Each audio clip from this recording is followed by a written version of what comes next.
اسی دوران 1004 ہجری جمادی الاخر کے مہینے کی 23 تاریخ کو شہزادہ مراد ایک زبردست لشکر لے کر احمد نگر پہنچا۔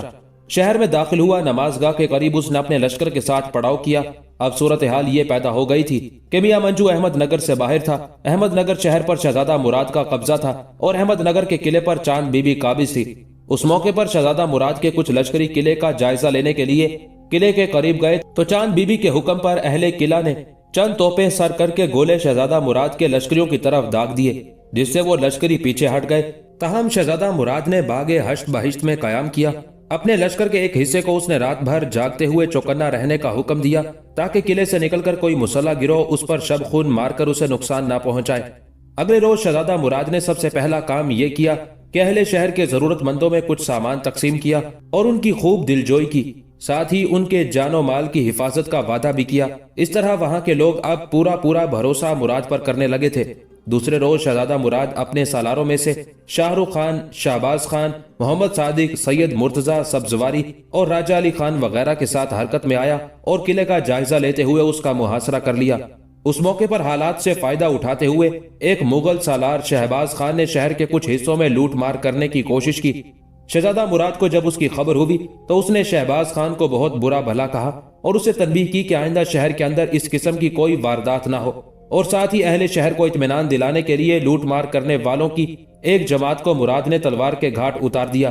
احمد نگر کے حالات کیونکہ اب ابتر تھے، ایک طرف میاں منجو لشکر جمع کر رہا تھا، دوسری طرف چاند بی بی اپنی پوری قوت کے ساتھ قلعے کے اندر محصور تھی، تیسری طرف مراد لشکر لے آیا تھا، اور ایسا اس نے احمد نگر کے لوگوں کی دعوت پر ہی کیا تھا۔ اب تین طاقتیں متحرک تھی، لوگ خوف زدہ تھے کہ یہ ٹکراؤ ضرور ہوگا، لہٰذا جانوں کا نقصان ہوگا۔ اس بنا پر کچھ لوگ جو طاقت اور ذرائع رکھتے تھے احمد نگر چھوڑ کر محفوظ علاقوں کی طرف جانے لگے۔ اب احمد نگر میں 4 گروہ کام کر رہے تھے۔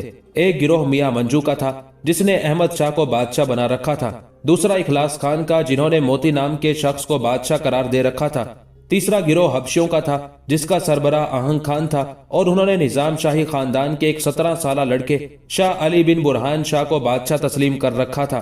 چوتھا گروہ چاند بی بی کا تھا جو بہادر شاہ کے حق میں تھی۔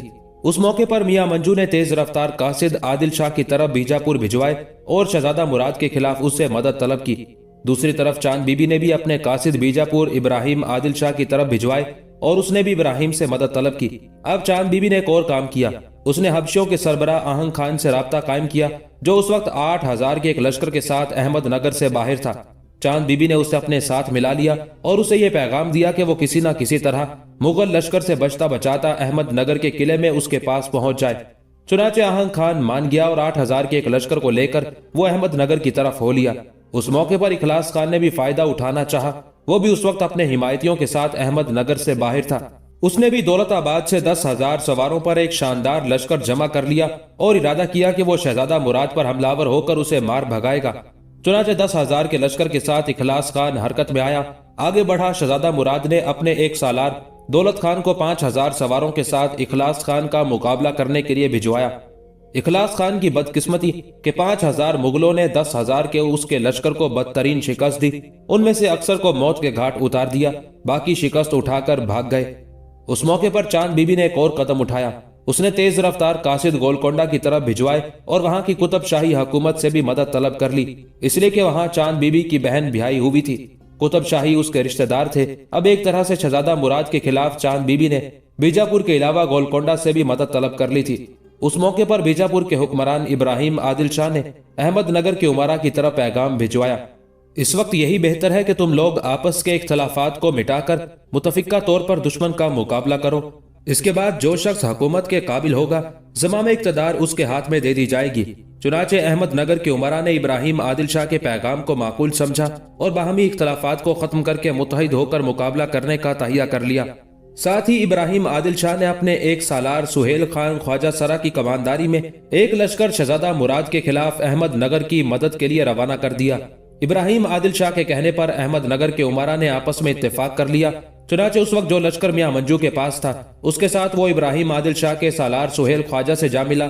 اب بیجاپور سے تو ایک لشکر چاند بی بی کی مدد کے لیے آ گیا تھا، اسی دوران گولکنڈہ کے حاکم محمد قلی قطب شاہ کی طرف سے بھی ایک لشکر چاند بی بی کی مدد کے لیے پہنچ گیا اور اس لشکر کی کمانداری مہدی قلی کر رہا تھا۔ اس لشکر کی تعداد بھی لگ بھگ 6000 کے قریب تھی۔ اس طرح اس متحدہ لشکر کے ساتھ ابراہیم عادل شاہ کا سالار سہیل خان احمد نگر کے قریب خیمہ زن ہوا۔ شہزادہ مراد کو بھی احمد نگر کے سارے حکمرانوں کے جمع ہونے اور اتفاق کرنے کی خبر مل گئی تھی، چنانچہ اس نے اپنے سالاروں سے مشورہ کیا اور یہ طے پایا کہ قلعے کی فصیل کے نیچے نقبیں کھودنے اور حصار کی دیوار کو مسمار کرنے کی کوشش کی جائے، اس طرح قلعے کو فتح کیا جا سکتا ہے۔ شہزادے کو یہ رائے بہت پسند آئی، اس نے کام کو پورا کرنے کا حکم دیا۔ چنانچہ مغلوں نے بڑی احتیاط اور کمال ہنرمندی کے ساتھ نقبیں کھودی اور 5 نقبیں کھود کر اور انہیں تیار کر کے رجب کی پہلی تاریخ کو ان نقبوں کو بارود سے بھر کر رکھ دیا۔ چنانچہ مغلوں نے نماز جمعہ کے بعد ان نقبوں کو آگ لگا دینے اور دشمن کو نظر آتش کر دینے کا ارادہ کیا۔ مغلوں کا سالار محمد خان شیرازی اس موقع پر حرکت میں آیا اور اس نے شہزادہ مراد اور مغلوں کے لشکر سے غداری کی اور خفیہ طور پر اہل قلعہ کو اطلاع کر دی کہ مغلوں نے 5 نقبے لگا کر انہیں تباہ و برباد کرنے کے لیے ان کے اندر بارود بھر دیا ہے۔ اہل قلعہ نے شیرازی کا شکریہ ادا کیا اور جہاں جہاں محمد خان شیرازی نے نشاندہی کی تھی، چاند بی بی کے حکم پر وہاں زمین کھودنے اور نقبوں کو بیکار کرنے میں مصروف ہو گئے۔ چنانچہ جمعہ کی نماز کے وقت تک 2 نقبوں کا سراغ لگا لیا گیا اور ان کے اندر سے سارا بارود نکال دیا گیا۔ اس کے بعد دوسری نقبوں کو تلاش کرنا شروع کر دیا۔ جمعہ کی نماز کے بعد مغلوں نے قلعے کا محاصرہ کر لیا۔ انہیں امید تھی کہ جو ہی نقبوں میں آگ لگے گی، قلعے کی دیوار میں شگاف ہوگا اور اس وقت وہ حملہ آور ہو جائیں گے۔ چنانچہ مراد کے حکم سے تمام سالار جنگ کے لیے تیار ہو کر قلعے کے قریب آ گئے۔ شہزادہ مراد نے نقبوں کو آگ لگانے کا حکم دیا۔ اسی وقت قلعے کے لوگ ایک اور نقب کو تلاش کر کے اس میں سے بارود نکال رہے تھے۔ اس دوران مغلوں نے اس نقب کو آگ لگا دی۔ قلعے کی دیوار ٹکڑے ٹکڑے ہو کر اڑنے لگی۔ تقریباً 50 گز دیوار ٹوٹ گئی اور وہ تمام لوگ جو نقب کے قریب کام کر رہے تھے پتھروں اور مٹی کے نیچے آ کر ہلاک ہو گئے۔ چاروں طرف ایک کوہرام برپا ہو گیا۔ اس صورتحال نے چاند بی بی اور اس کے سالاروں کو حواس باختہ کر دیا۔ قلعے کی دیوار گرنے کے باوجود چاند بی بی نے حوصلہ نہ ہارا۔ اسے جب اس واقعے کی اطلاع دی گئی تو جرأت مندانہ اور باحوصلہ چاند بی بی خود مسلح ہو کر پردے سے باہر آ گئی۔ گھوڑے پر سوار ہو کر اس جگہ جا پہنچی جہاں دیوار میں شگاف ہوا تھا۔ اس وقت احمد نگر کے سالاروں میں سے مرتضی خان، آہنگ خان اور شمشیر خان وغیرہ وہاں موجود تھے۔ دوسری طرف شہزادہ مراد اور اس کے سالار اس انتظار میں تھے کہ دوسری نقبوں کو بھی آگ لگے، وہ بھی پھٹیں، دیوار گرے اور وہ اپنے کام کی ابتدا کرے۔ اسی دوران چاند بی بی نے ایک جرأت مندانہ قدم اٹھایا۔ اس نے توپوں، بندوقوں، آتش بازی سے مغلوں کے لشکر پر حملہ آور ہونے کا حکم دے دیا۔ چنانچہ چاند بی بی کے حکم پر اہل قلعہ نے مغلوں پر آگ کی بارش کرنی شروع کر دی۔ ساتھ ہی ساتھ چاند بی بی کے حکم پر دیوار کا وہ حصہ جو گرا تھا اس کی مرمت کا کام بھی بڑی تیزی سے شروع کر دیا گیا تھا۔ نماز جمعہ کے بعد شام تک گھمسان کا رن پڑا اور چاند بی بی نے بہترین کمانداری کرتے ہوئے مغلوں کو شگاف سے قلعے میں داخل نہ ہونے دیا، یہاں تک کہ رات پڑ گئی۔ مغل اپنے پڑاؤ کی طرف چلے گئے۔ اب حالت یہ تھی کہ مغلوں کے لشکر کا ہر چھوٹا بڑا چاند بی بی کی تعریف کرنے لگا۔ سب اس کی شجاعت اور دلیری کے قائل ہو گئے۔ ہر شخص اس کی بلند ہمتی کی توصیف کرنے لگا اور اس روز سے چاند بی بی کو چاند سلطانہ کے نام سے یاد کیا جانے لگا۔ رات ہوئی تو چاند بی بی نے حسب سابق گھوڑے پر سوار ہو کر ماہر اور مستعد کاریگروں اور معماروں کو حکم دیا کہ وہ حصار کی دیوار کے شگاف کو 2 یا 3 گز کے قریب پر کر دے۔ اس کام سے فراغت حاصل کرنے کے بعد قلعے کے انتظامات میں لگ گئی۔ اب مغلوں کی حالت ابتر ہونے لگی۔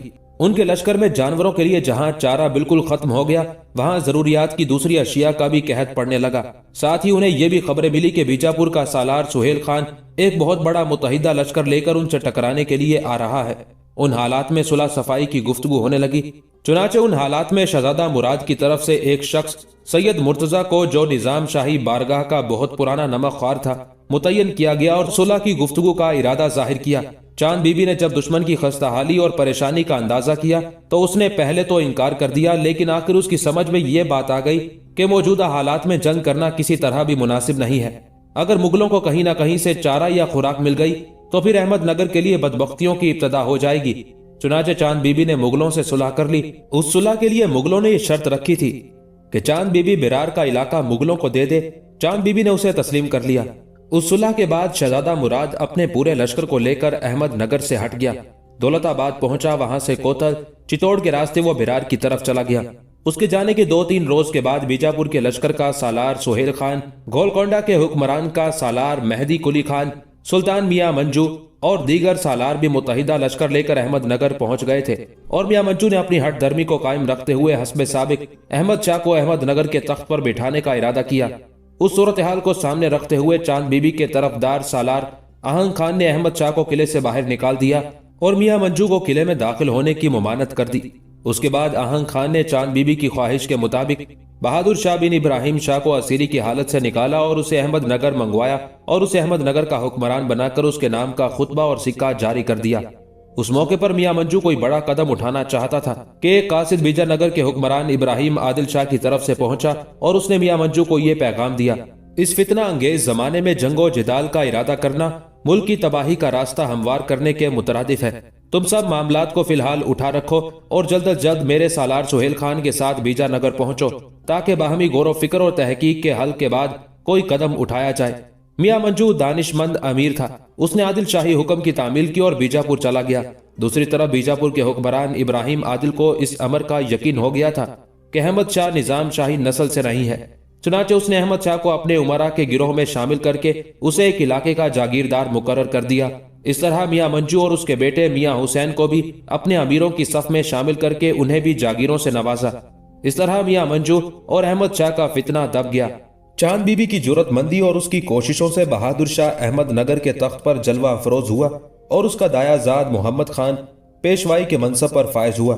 اس محمد خان نے آہستہ آہستہ سارے عہدوں پر اپنے رشتہ داروں کو مقرر کرنا شروع کر دیا اور طاقت و قوت پکڑتے ہوئے اس نے چاند بی بی کے سالاروں میں سے آہنگ خان اور شمشیر خان جیسے نامی غرامی امراء کو نظر بند کر دیا۔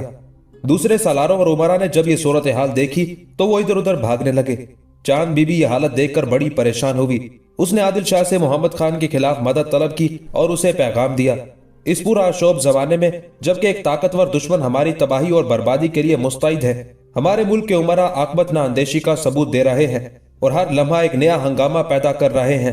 اگر آپ نے اس طرف توجہ فرما کر ان امراء کی سرزنش نہ کی تو ملک کا باقی حصہ بھی مغلوں کے قبضے میں چلا جائے گا۔ چنانچہ چاند بی بی کی مدد کے لیے ابراہیم نظام شاہ نے اپنے سالار سہیل خان کو ایک لشکر دے کر روانہ کیا۔ یہ لشکر محمد خان پر حملہ ور ہوا۔ محمد خان کو گرفتار کر کے چاند بی بی کی خدمت میں پیش کیا گیا۔ چاند بی بی نے آہنگ خان کو پیشوائی کے منصب پر مقرر کیا اور ابراہیم شاہ کے سالار سہیل خان کو خلت فاخرہ سے سرفراز کر کے واپس جانے کی اجازت دے دی۔ واپس جاتے ہوئے سہیل خان کو پتہ چلا کہ مغلوں اور چاند بی بی کے درمیان صلح اس بات پر ہوئی تھی کہ بیرار کا علاقہ مغلوں کے حوالے کیا جائے گا، لیکن مغلوں نے بیرار کے ساتھ ساتھ اس سے ملحقہ پاتری کا علاقہ بھی اپنے قبضے میں کر لیا ہے۔ اس نے اس معاملے کی اطلاع چاند بی بی کو دی۔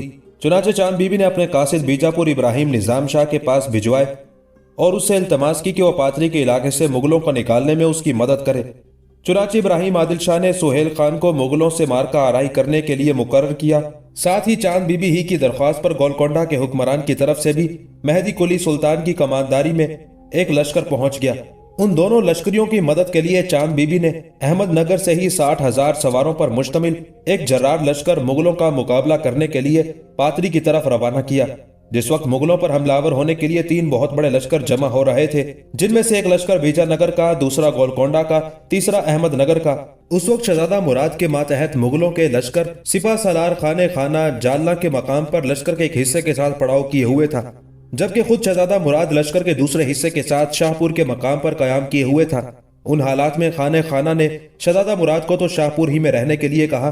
اس نے ارادہ کیا کہ وہ اکیلا ہی تینوں متحدہ قوتوں سے ٹکرائے گا اور انہیں مار بھگائے گا۔ چنانچہ 20,000 سواروں کے ساتھ وہ مقابلہ کرنے کے لیے آگے بڑھا۔ دوسری طرف حالت یہ تھی کہ متحدہ لشکر میں صرف 60,000 سوار تو چاند بی بی ہی کے تھے، جبکہ سہیل خان اور مہدی قلی خان کے لشکر بھی اتنے ہی تھے۔ اس قدر لشکر جس کی تعداد لاکھوں پر تھی، اس کا مقابلہ 20,000 سواروں کے ساتھ کرنا خانہ خانہ کی غلطی تھی۔ ٹکراؤ شروع ہوا تو حیرت کی بات یہ کہ خانہ خانہ نے 20,000 لشکر کے ساتھ اپنے پہلے ہی حملے میں گولکنڈہ اور چاند بی بی کے لشکر پر ضرب لگا کر انہیں فرار ہونے پر مجبور کر دیا۔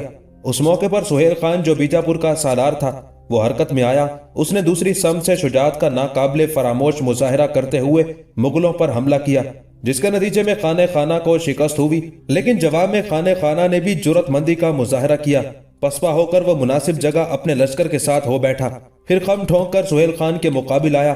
دونوں میں خوفناک ٹکرا ہوا، جس کے نتیجے میں خانہ خانہ نے بیجاپور کے سالار سہیل خان کو بدترین شکست دی اور سہیل خان شکست اٹھا کر قلعہ شادرک بھاگ گیا، جبکہ گولکنڈہ اور نظام شاہی لشکر پہلے ہی خانہ خانہ کے ہاتھوں شکست اٹھا کر اپنے اپنے علاقوں کی طرف بھاگ چکے تھے۔ ان حالات میں مراد خان نے خانہ خانہ کو مشورہ دیا کہ ہمیں آگے بڑھ کر احمد نگر پر قبضہ کر لینا چاہیے۔ لیکن خانہ خانہ کا خیال تھا کہ پہلے برار کے علاقے کو مستحکم کرنا چاہیے، پھر آگے بڑھنا چاہیے۔ مراد اور خانہ خانہ کے ان اختلافات کی وجہ سے اکبر نے خانہ خانہ کو واپس بلا لیا اور اس کی جگہ شیخ ابو الفضل کو دکن کی طرف روانہ کیا۔ اسی دوران چاند بی بی اور اس کے سالار آہنگ خان کے درمیان اختلاف رائے پیدا ہو گیا۔ آہنگ خان چاند بی بی کو ایک طرف کر کے احمد نگر کے بادشاہ بہادر شاہ کو اپنے قبضے میں کر کے سارے اختیارات اپنی مٹھی میں رکھنا چاہتا تھا۔ چنانچہ چاند بی بی نے اسے حکم دیا کہ وہ قلعے میں داخل نہ ہوا کرے، قلعے سے باہر رہ کر اپنی دیوانداری کے فرائض انجام دیا کرے۔ چند روز تک تو آہنگ خان نے چاند بی بی کے اس حکم کی تعمیل کی، لیکن بعد میں وہ سرکشی پر اتر آیا اور قلعے کا محاصرہ کر لیا۔ اس کے اور چاند بی بی کے درمیان ٹکراؤ شروع ہو گیا۔ ان حالات کی خبر جب بیجاپور کے حکمران ابراہیم عادل شاہ کو ہوئی تو اس نے چاند بی بی اور آہنگ خان کے درمیان اختلافات کو ختم کرانے کی کوشش کی، لیکن کوئی نتیجہ نہ نکلا۔ روز بروز آہنگ خان کی قوت میں اضافہ ہوتا گیا۔ اسی دوران خانہ خانہ اور شہزادہ مراد کے درمیان اختلافات کی وجہ سے اکبر نے خانہ خانہ کو واپس بلا لیا۔ آہنگ خان خانہ خانہ سے ڈرتا تھا، اس لیے کہ وہ جنگ کا وسیع تجربہ رکھتا تھا۔ خانہ خانہ کے جانے کے بعد اس نے فیصلہ کیا کہ جنیر کے مضبوط اور مستحکم قلعے پر قبضہ کرے، وہاں اپنی قوت جمع کرنے کے بعد چاند بی بی پر ضرب لگائے گا اور احمد نگر پر قبضہ کرے گا۔ چنانچہ احمد نگر سے نکل کر جنیر کے قلعے کی طرف روانہ ہوا۔ اس قلعے میں اس وقت خانہ خانہ کے بعد ایک چھوٹا مغل سالار شیر خواجہ تھا۔ وہ آہنگ خان کا مقابلہ نہ کر سکا اور آہنگ خان نے آگے بڑھ کر جنیر کے قلعے پر قبضہ کر لیا۔ اسی دوران دکن میں اکبر کے بیٹے شہزادہ مراد کا انتقال ہو گیا۔ اس کے انتقال کے بعد اکبر نے شیخ ابو الفضل کو واپس بلا لیا اور اس کی جگہ دوبارہ خانہ خانہ کو روانہ کیا اور اس کے ساتھ اپنے دوسرے بیٹے دانیال کو دکن کے حالات درست کرنے کے لیے روانہ کیا۔ ایسا کرنے کے بعد خود اکبر بھی خانہ خانہ اور اپنے بیٹے دانیال کے پیچھے پیچھے ایک لشکر لے کر دکن کی طرف کوچ کر گیا تھا۔ خانہ خانہ اور دانیال نے آگے بڑھ کر احمد نگر کا محاصرہ کر لیا اور ان کے پیچھے پیچھے اکبر بھی ادھر ہی کا رخ کر رہا تھا۔